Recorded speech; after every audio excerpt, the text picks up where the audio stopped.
Hello everybody. Today I will show you how to toggle the overwrite function in the Windows Notepad.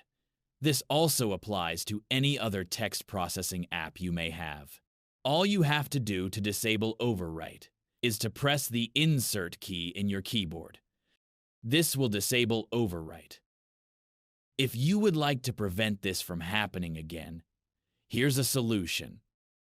Install Windows Powertoys in the Windows App Store.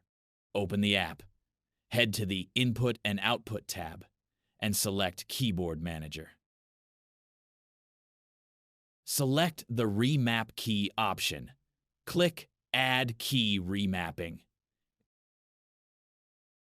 In the Select section, look for the Insert key. And in the To Send section, look for the Disable option. Click OK and Continue Anyways. And that's it for today. I hope this tutorial helps you on your current and future projects.